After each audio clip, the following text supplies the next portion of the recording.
The US is one of the top aging countries that should be worried because of the promises that have been made to all of us starting at around age 65. There are financial promises that are made, and politically, we are a democracy where our politicians answer to the pressures of the people. That is not going to change. And just look, if anybody followed the French elections, the drama over raising the retirement age by like a few months at a time over the course of a lot of years, and this has been going on for a long time. I think democracies, love democracy, let me put that out there, they're in the most trouble.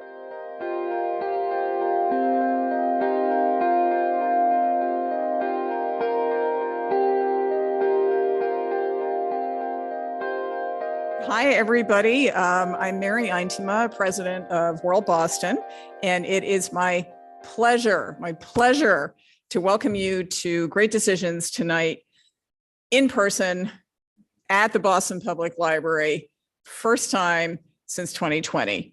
So yeah, yay. I really thank everybody for being here, however you are here. We all have to get back in the habit of being together, and some of us need to be at home and wouldn't be able to participate otherwise. So we're going to keep on doing things online, but there's really nothing like coming out in person to the historic Boston Public Library. And we're so grateful to be able to do this with you. So keep coming back, and on we go.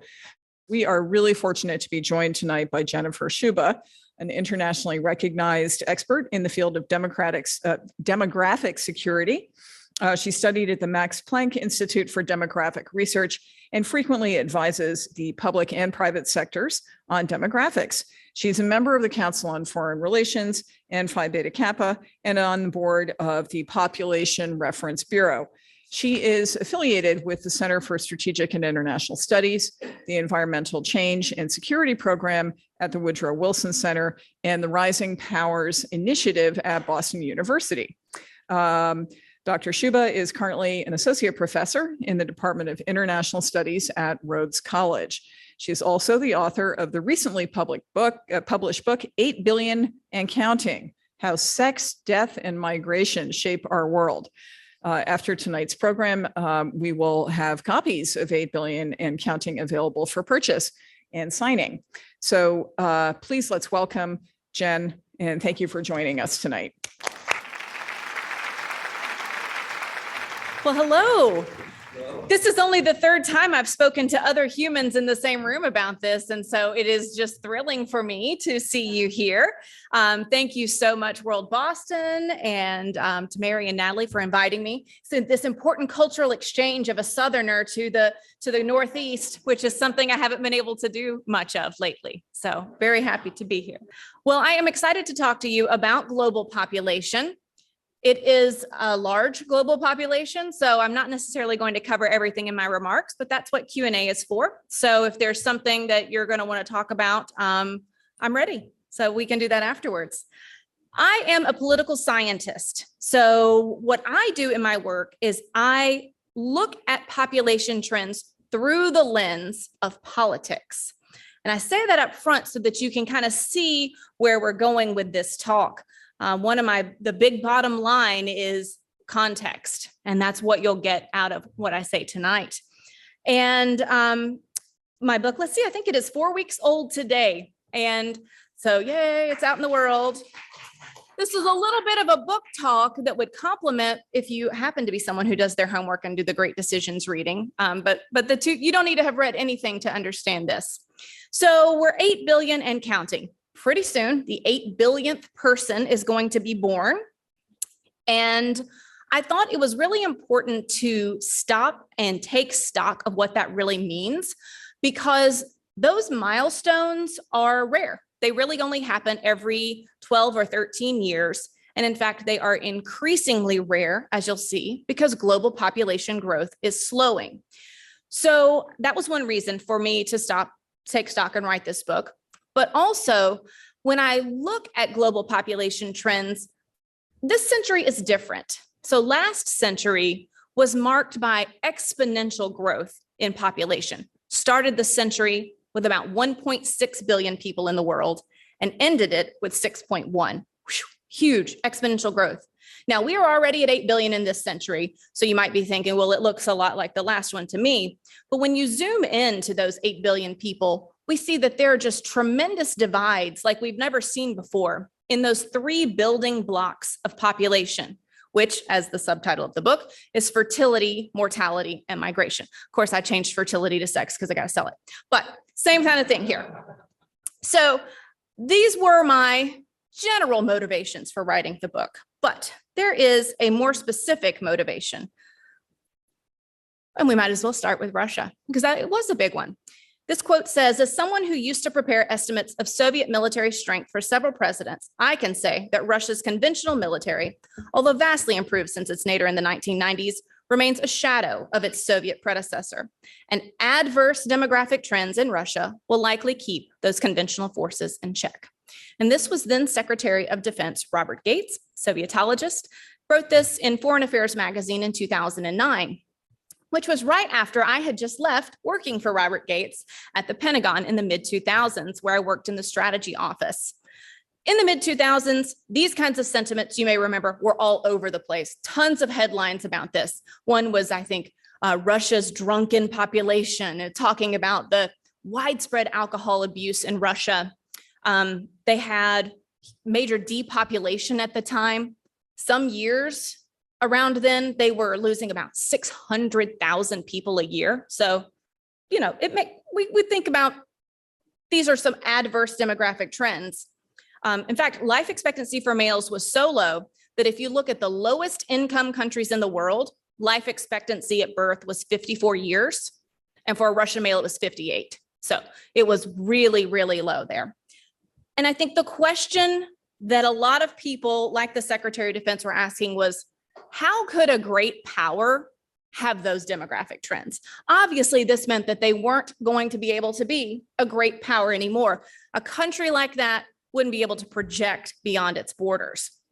But as a political scientist who studied demographic trends, I could see the logic, but I could see a lot of flaws in that logic. And it really, motivated my research agenda for whatever many years have gone by since then. Of course, we've seen Russian aggression out of sync with that prediction. My book went to print before what recently happened in Russia, but it's full of me talking about, hey, demography is not just destiny. We got to look at context, raising, a flag about what might happen. And indeed, it has. So some things that drove my writing then and continue to drive my research agenda today.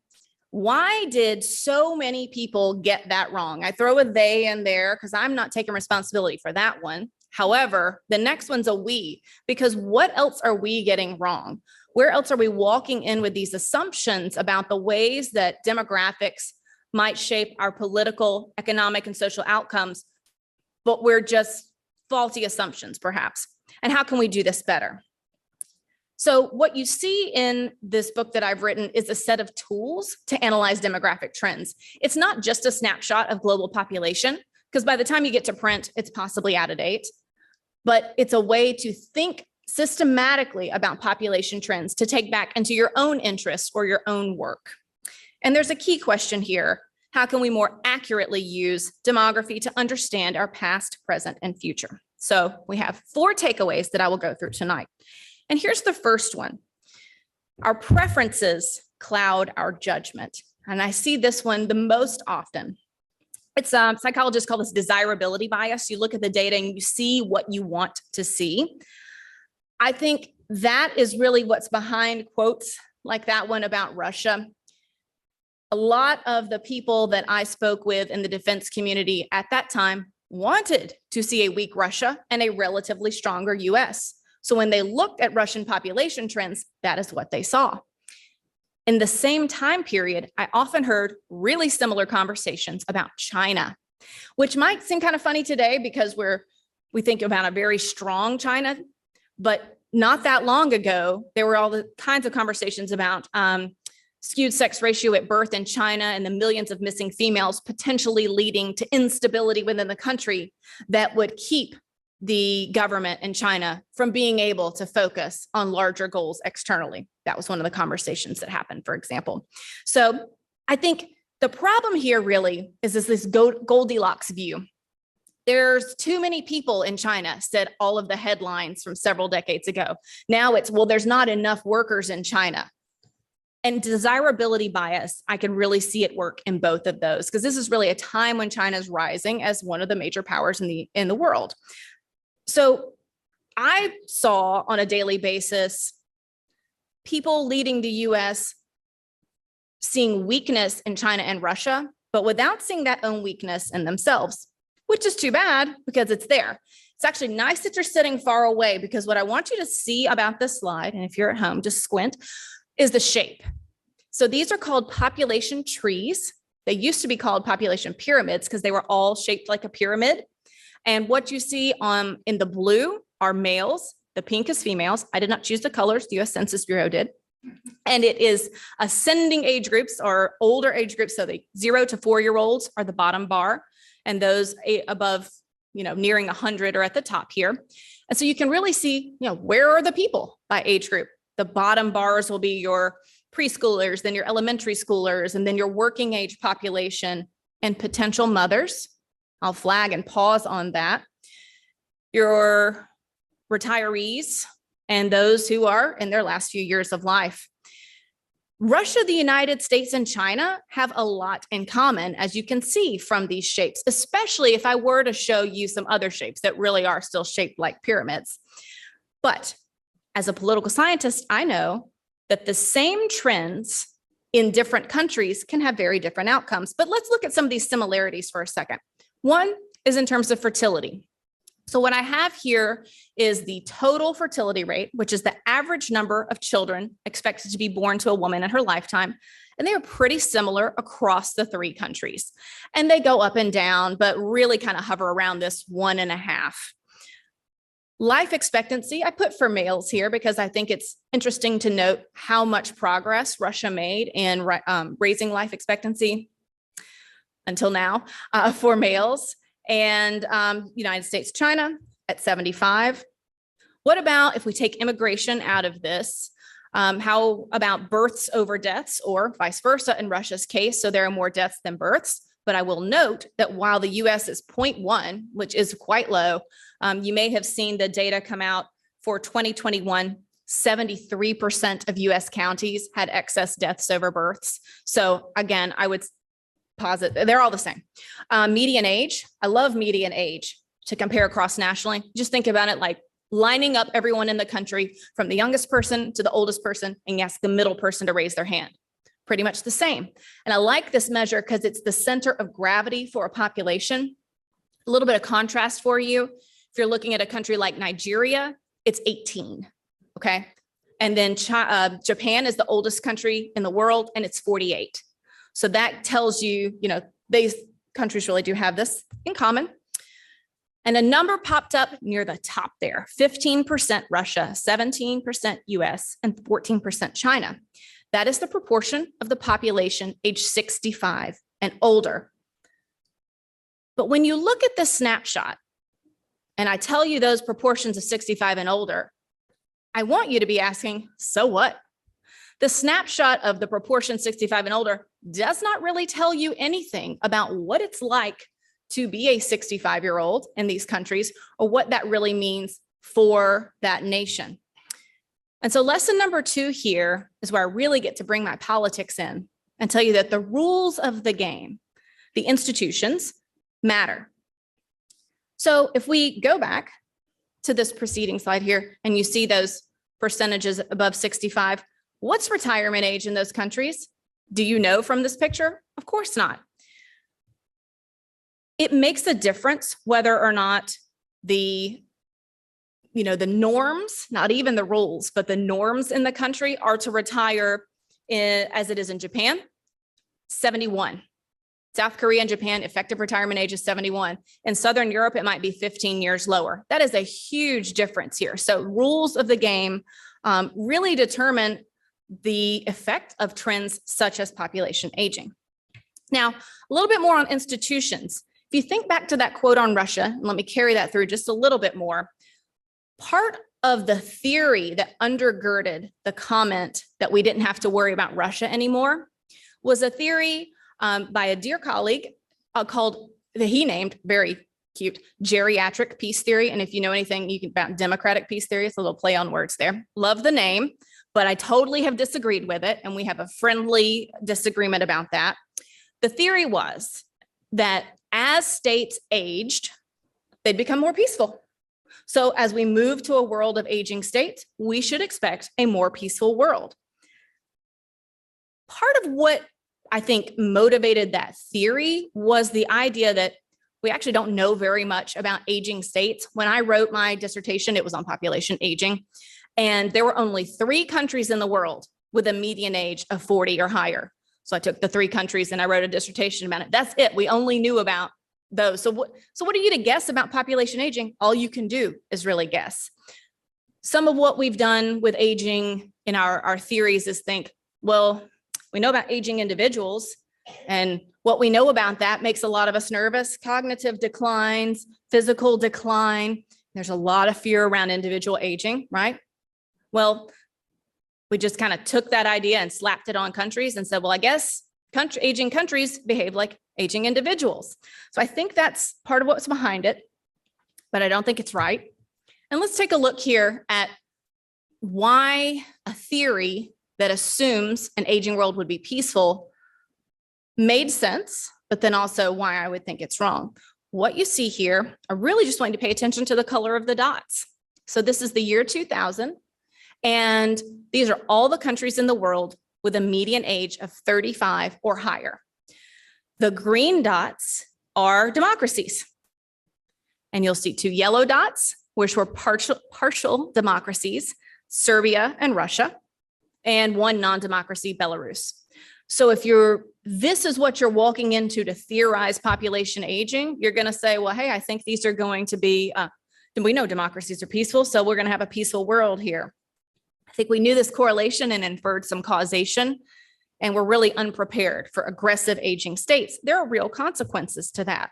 Well, look at 2020. First of all, I'm going to go back and forth again. Look at the number of dots. We have an aging world, okay? Far more dots here. These are, again, the states with a median age of 35 or higher. You notice lots of green still, but I hope you see there's a little bit more confetti sprinkles. A lot more countries that are non-democracies. So when lesson number 2, this takeaway number 2 is that institutions matter. What about this? What we know about aging states of the past, I don't think will carry over into aging states of the present and the future, because there's so much more institutional diversity. And I can talk a lot more about that in Q&A if you would like. Let me just flag for you some of these confetti colors down here include North Korea, Thailand, Singapore, Cuba, Albania. This is not just France, Germany, Japan, okay?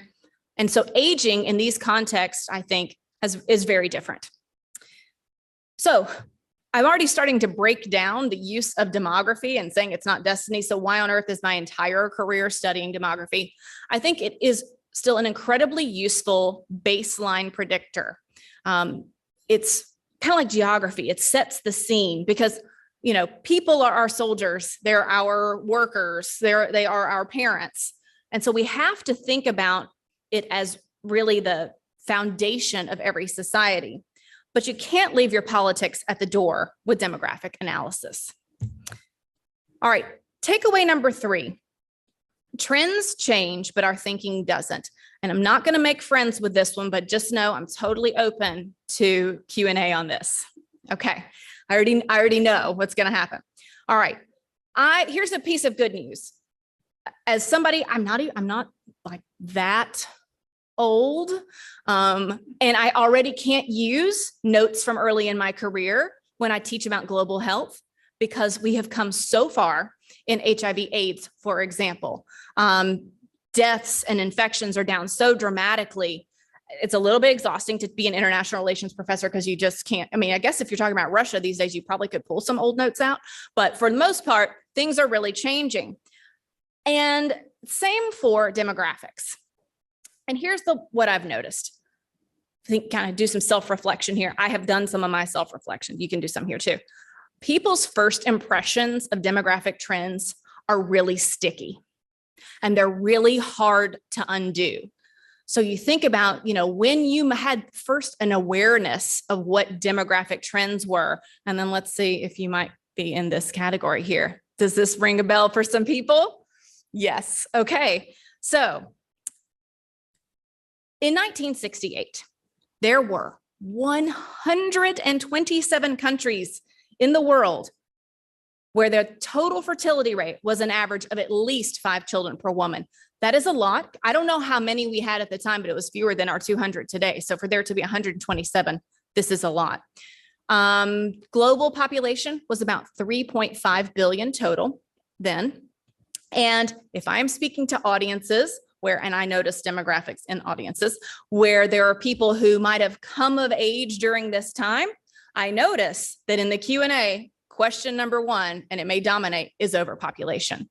And I think part of that is the stickiness of the idea of what was really in the zeitgeist in 1968. I mean, this author here, Paul Ehrlich, who wrote The Population Bomb, was on the Johnny Carson show dozens of times. I mean, this was really out there in the world. Genesis of the environmental movement. And I see today an echo of some of this population bomb rhetoric in the climate change discourse, which I think is something we might want to talk about. So, all right, 127 countries with total fertility rate of 5 or higher in 1968. Then when I start making my impressions of global demographics, this is towards the end of my college years here for me. The year 2000, we were down to only 39 countries. Now I say only because it's compared to 127, but if we just look at 39, that's a lot. That is still a lot of countries. And this is a time when I was learning about how youthful populations and very rapid population growth was a risk factor for outbreaks of civil conflict. So that makes sense. But do you know what it is today? In fact, if you want to shout out a couple of guesses, I'm totally open. 10, okay. 19. 8, very close. There are 8. And I will not lie to you, I was surprised when I pulled this number myself. I had no idea it had gone down that much. I know it had fallen, but for it to just be 8 was a real surprise to me.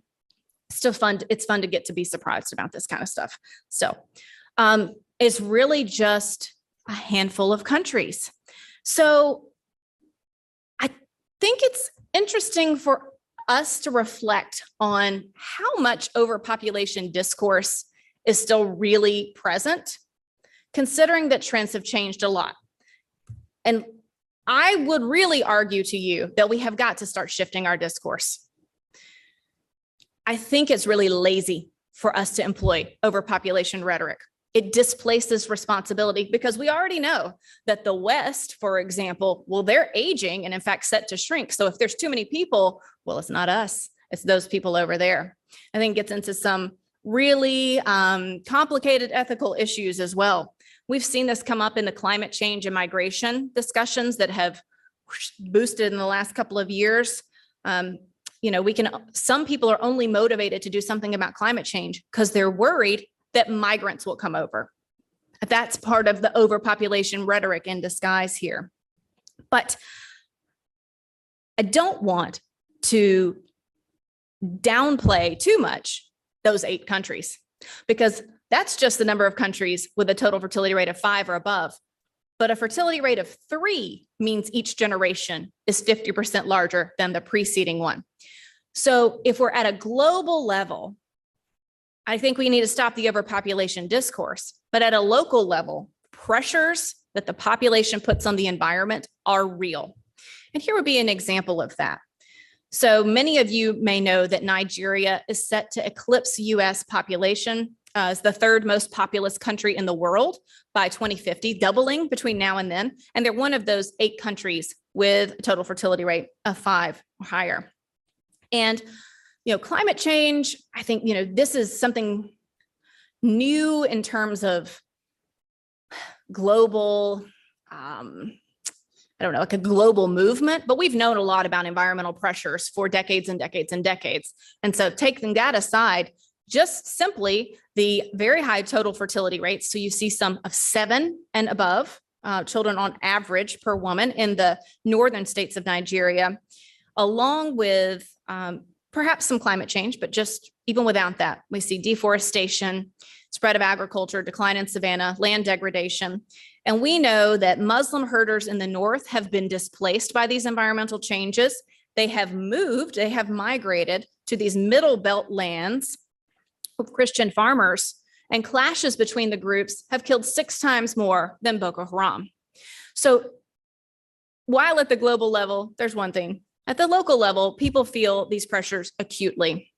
So how does Nigeria get off this path if they want to? And in fact, I saw on Twitter today a measurement of preferences for children, and it's 1 child higher than this. So people are not having as many children as they want, okay? You can get off the path if you want to, and I am no one who's going to stand up here and say anything about coercive policies, so do not worry. But the 4th lesson from the book is that we can invest today to shape the future we want tomorrow. One of the things I love about demographic trends, particularly if you're someone who looks at long-term business trends and so on, is they follow predictable patterns. And part of what's predictable is the path of change. All right, what you're seeing here are some fertility scenarios for Nigeria. So if you just look at you can see that pretty well. Okay, so you can see in general, this total fertility rate over here, you can see that it's been pretty high and it's gone down some. And one thing for you to note is that we know in political science that countries with very high fertility, fast growing populations, and young populations have, on average, lower educational attainment, joblessness and persistent poverty, and pressures on the natural environment, which you talked about, and civil conflict. They are more likely to have coups, rebellions, revolutions, and so on. So Nigeria, where the median age is 18, could follow potentially one of these paths that the UN sets out just as estimates of the future. They say, okay, well, if fertility falls just a little bit, that's the high scenario there. If it falls a little faster, that's the medium. And if it falls slower than that, that's the low. But a lot of people take these data as if that is the path Nigeria will follow. I think the more important thing for us to understand is that if we're at this fork, where do they go from there? It is not predetermined. Where they will fall on that will be determined by actions they take today. And there's a lot of room for investment. In fact, look at this comparison. So this is Botswana I added in here.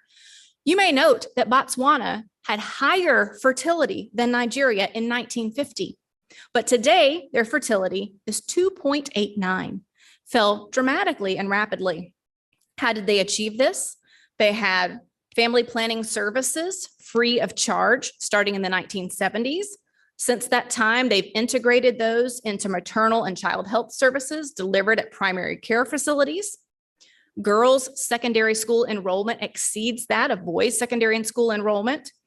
And as populations are more educated, the preferences change. So there's no coercion here because rights-based family planning, you just want fewer children, the more educated you are. Pretty much a general relationship there. Now, Botswana and Nigeria, really different countries. Size-wise, there'd be one big difference. Botswana is also more ethnically and linguistically homogenous than some of the surrounding countries, but there's diversity even within sub-Saharan Africa. And a lot of that has to do with policy investments that are made. So Nigeria may follow none of those paths. It may, if we had the constant fertility, if nothing changed, it'd stay at 5. But if they put in different sets of policies, it could fall dramatically as Botswana did. So it's not a predetermined path. Okay, so given these 4 lessons and the diversity of global population trends, how should we think about it? Quick story for you. I talked about the stickiness of first impressions and assumptions behind that. So in 1999, the world hit 6 billion people. And I was an undergraduate at Agnes Scott College in Atlanta, small women's college. And I will never forget, I was in a Chinese history course and my professor, who I love, she, tiny woman, salt and pepper, page boy haircut, and eccentric in all the right ways, paused at the door and like waited for us to look at her, and she had a black armband on and she marched into class like an actual march. And she marched back and forth in front of us and she said, "Today, the world has hit 6 billion people. This is an absolute travesty. I never had children. You should never have children. We've got to stop this." We are like, wow, okay, very passionate about this. And then we hit 7 billion people in 2011. And I had been in charge of my own college classroom for several years, teaching about environmental politics and working in national security. So 2 things. But I told a really different story. I think, with more nuances there, that's not quite so straightforward. And, now, oh, by the way, I think this is really great. I just saw her in December and she retired 20 years ago. And I got to show her the book and tell her the story. And she said, "Oh no, I remember that day. And I stand by everything I said." And I would say the same thing again. And we agreed to disagree, but she's still very proud that I wrote the book. But it was very kind of a nice little full circle moment because now we are a world of 8 billion and counting. And one of the questions I've been asked about the book, and I'm glad I was asking because it made me reflect, was if anything surprised me. Because really, it's in some ways, it's a collection of frequently asked questions that I get over the years and what I think about them. It surprised me that I'm an optimist, especially because I've spent so many years teaching environmental politics. And early in my teaching career, my students had nicknamed my global ecopolitics course the apocalypse course. So I was feeling really good that I am an optimist. I think trends in general, in fertility and mortality particularly, are headed in the right direction. We're a world where people are living longer. And if we're having fewer children, for the most part, it's because we expect them to live to adulthood. And that's a good sign. That's a sign that we're doing something right with quality of life. I think we're going to be headed in a good direction. I'm glad that I'm an optimist about it. And of course, there's room to shape the future in a positive way. I remain convinced that demography matters, but we have to ask the right questions. And I don't think we're always asking the right questions. And the key one that I want to leave you with is, as you go back to your own work, how can we utilize the 8 billion people we have today to shape the world we want tomorrow? Thank you very much. And I'm glad to let you moderate some questions. Thank you, Jennifer. Lots to think about. I'm actually, just going to take the first question because I feel like it. But get your questions ready, and Mike will come to you after you raise your hand and I call on you. So hang on. So my question is particularly focused on U.S. national interests because we're here and we are the World Affairs Council of America.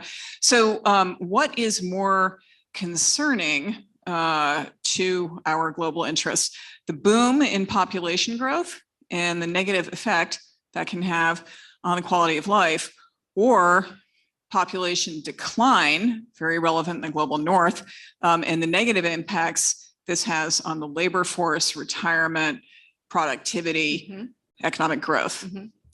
So I actually would reframe the question, which should be no surprise if you paid attention to the lessons. I would reframe that question entirely. And it's usually posed like that. I think it's Goldilocks again. There's too many, there's too few. It's never just right. And we're never going to be just right. Because by the way, once fertility falls below 2, it doesn't go up. It's just how it goes. Just the way it works.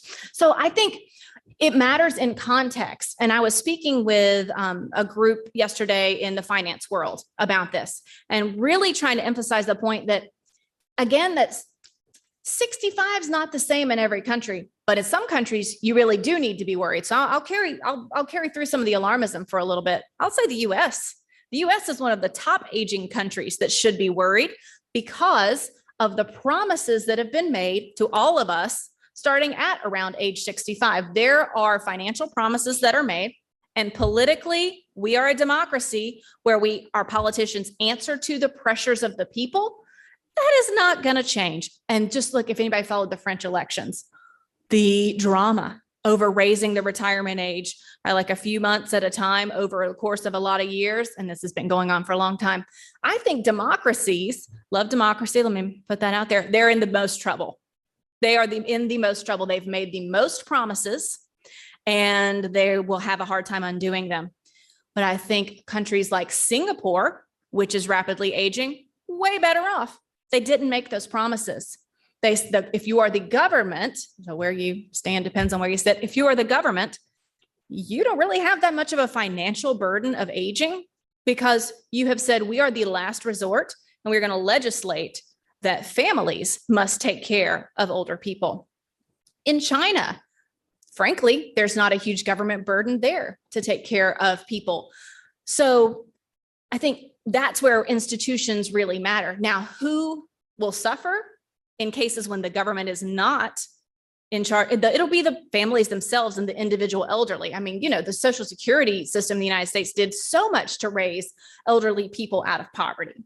So, it's kind of this trade-off between who's going to suffer. Is it the government budget that will suffer, or is it the household budget that will suffer? And honestly, in the household part, women get caught in the middle more and more and more and more. Great, thank you. Okay, so wow, we have so many questions, and there is Katie, and do we have someone on the other? Okay, so we have questions on all sides. All right, so we'll start with you, sir. And here comes Katie, and at World Boston, questions end with a question mark and are snappy and brief. I will. Well, thank you very much for this evening's lecture. I noticed you didn't dwell much about migration.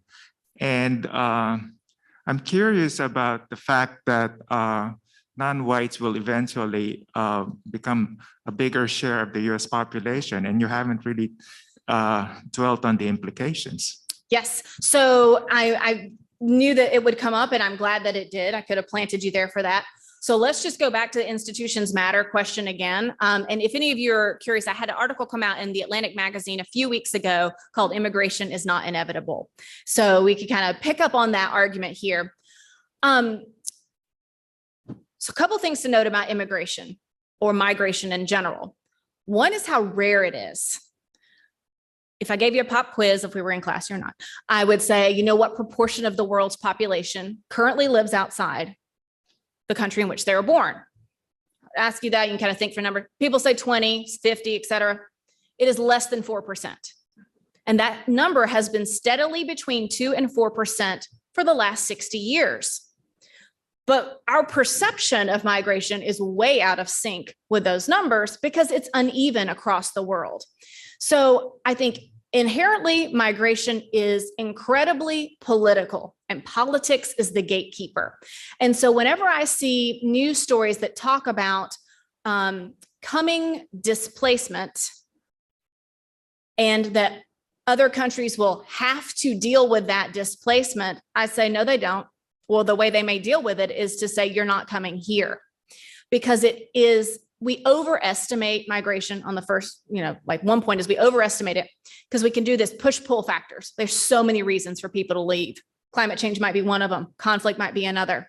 And there's so many reasons that they're pulled to wealthier countries. And yet it's still rare to migrate. And even when people do try to move, politics is the gatekeeper. And I think we could even look at that with Ukraine. I really worry for the people who have been displaced, because if past is precedent, they will not be taken care of very long. Okay, great. Let's go to Debbie right here. Thank you. And thank you for this evening's very provocative presentation. Kind of on that earlier question, I have a 2-point question, and it will end with a question mark. But what are those 8 countries that you mentioned? And do they correlate or relate to the explosion, I don't know, explosion, but the growth of the majority populations? Okay, well, the 8 countries are mostly in the Western Sahelian region of Africa, Mali, Chad, Niger is the highest fertility in the world. And I would say of those 8, they make up, if anybody's ever followed the list that Fund for Peace puts out, most fragile countries, they are the most fragile countries. They're the ones with the weakest governance and just really a hard time functioning as states. And so, I mean, those two things are not, it's hard for us to analytically separate those. How do you govern a population where half the people are under 15? that can be very difficult, especially in like, how do you provide jobs for all of those people? So that's the main region of the world where it's still high. Great. Okay, I'll go right to the middle. Is that Roel there? I'm not sure. Let's get you a mic. Charles or Katie, actually right behind you. Yeah. Roel, there we go. Thank you. I've seen projections before the pandemic, which showed the population of the world plateauing at around 10 billion at the end of the century. Given that, do the models of the world's food production, land degradation that goes with it, increase in production rate per acre, and all these other aspects of it, do they show that we can sustain that ongoing population? And can you comment on how it might be sustained? Yes, and that's a great question, and it's a perpetual question. So, I would immediately want to put it in historical context, and I don't want to be over optimistic here, because I think if I'm over optimistic, then we'll be lazy about it, and we need to stay vigilant about these things. But when many of you have heard of Malthusianism, and that's Thomas Robert Malthus, who wrote that population growth is exponential. Nope, I just said that wrong. Yes, I did. Population growth is exponential and food production is linear. So humans were going to breed themselves into extinction, basically breed themselves into mass starvation. He published this principles on population in 1798, right before the planet had 1 billion people.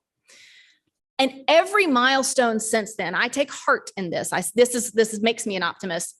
Every milestone since then, that generation has been the one to say, well, I know it didn't happen before, but it's happening now.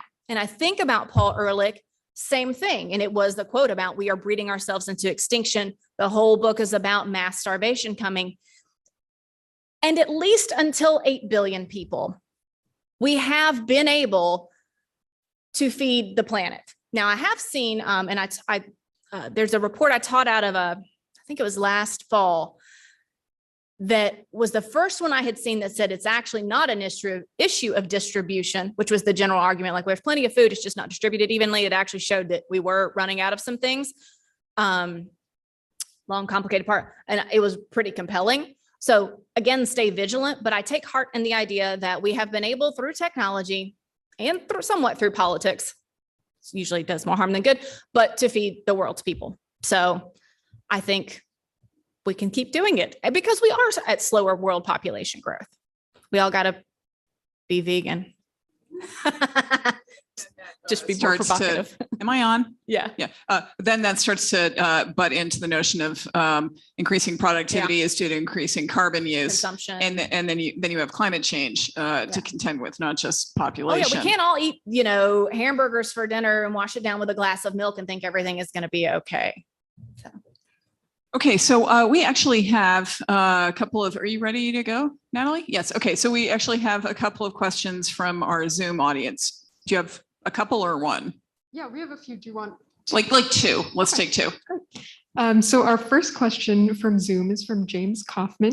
And he asks, does it impact one's political predictions if, for example, median age in a country is a result of a better healthcare system, a higher standard of living, or a factor such as an early or late average retirement age? So how do you decide to factor in a statistic if the statistic could derive from varying situations? Mm-hmm.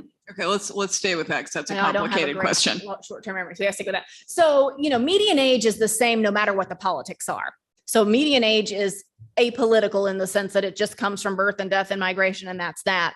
And so I think where we can get into more of the juicier questions are, and we were talking about this a little bit ahead of time, I say that lower fertility can be a good thing. We could look at that through a glass half full lens. Hey, I think my kids are going to live to adulthood. I don't feel like I need to have 4 or 5 to ensure that a couple make it to adulthood. That sounds like a positive thing. But we've also seen, of course, the flip side where total fertility rate has gone as low as 0.9 for the nation. That means each generation is 50% smaller than the preceding one. That's in South Korea. Taiwan has seen the same thing. And those are red flags because much like when fertility is incredibly high, when it's incredibly low, you have to ask, are people having the number of children that they want to have? Or is there something in society that is preventing them from doing that? And a lot of you know lots of headlines about people not wanting to get married anymore.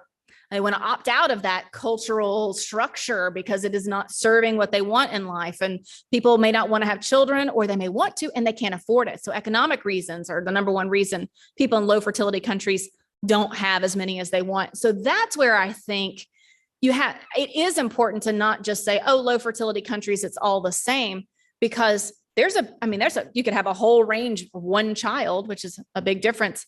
You see Scandinavian countries with more family-friendly policies at the upper end of low fertility, and those that are maybe less flexible for women at the lower end. Okay, let's do one more from Zoom. All right, this next one is from Nat Whitney. In China, as a result of the one-child policy of the past, a very large portion of the public will be old and retired. Do you think that innovations to make gains in efficiency will allow the young to support the old? Then is the danger a drop in consumption that limits GDP growth? So a couple of really important things in that. It is a shame, this will go along with overpopulation rhetoric. It's a shame that our marker of economic health is unending economic growth. Too bad. That's too bad, because if we care about the environment, what does that really mean? And when we have increasingly more and more countries that have negative population growth, the other day, I didn't count them, but I was just putting them in on a spreadsheet. I think I was in the 40s by the time I was stopping. Countries that are shrinking. You can't quote me on that because it was on the laptop, but it was a lot of countries that I was really surprised. Now, you just barely had to be shrinking, like 0.01, but you were shrinking. So it's too bad that that's our marker of health. And I want the finance community to say, like, what else could we talk about that indicates health? But if we think about in China, I think there are a range of things that countries can do to offset the losses, so to speak, of population aging. I mean, Japan has really done a great job as the world's oldest country and a median age of 48, soon heading into their 50s. They've remained one of the top global economies with a high GDP per capita. I guess, when the per capita is shrinking, then, but technology, innovation, automation, things like that can help. Yes. And presumably immigration. And immigration. But again, it's a political choice. So Japan has chosen not to go down that path. Part of the reason they've chosen that is they look at countries that have gone down that path and they think, politically, I don't want any part of that. That is really destabilizing. And so I don't think that, aging countries have to open to immigration. They will choose something else, and they will choose the consequences. So there's consequences to all those decisions, both opening to immigration and not. And it's really up to the society to debate and decide which path they want to take. Great. Okay, so we are going to have some more conversation and networking and book purchasing upstairs. So we'll wrap up with one more question. Hands, I saw some hands down here. No, people want to network. Okay, right here, please. A mic is coming to you. I was just curious, when you talked about the different countries in Africa, how much Bring your mic up a little how bit much religion impacts access to birth control? Yeah, that's a great question. And in general, preferences also. So even taking the birth control aspect aside, often more religious communities have higher fertility rates. We do know that to be the case. And sometimes when religious leaders are in charge, they are pro-natalist. It can be part of the strategy behind the religion and the politics in that. I think Iran has been an interesting case over the years, and I'm not a huge expert in Iran, but we have seen over the decades, religious leaders in Iran having a very pro-natalist desire. They wanted the country to grow, but being other elites in the country challenging that. And so Iran actually became a highly religious society with incredible family planning access. And then you saw the fertility rate drop dramatically. So, they are a bit of an outlier, but an interesting case, because this was a case where religious leaders actually implemented family planning policies or carried them out. Okay, all right. So, Jen, wow, you've given us a great deal to think about. And I was taking photos of those slides. I don't know about you. Oh, yes. So let us thank Jen Sciubba for being here tonight. Thank you all. Thank you.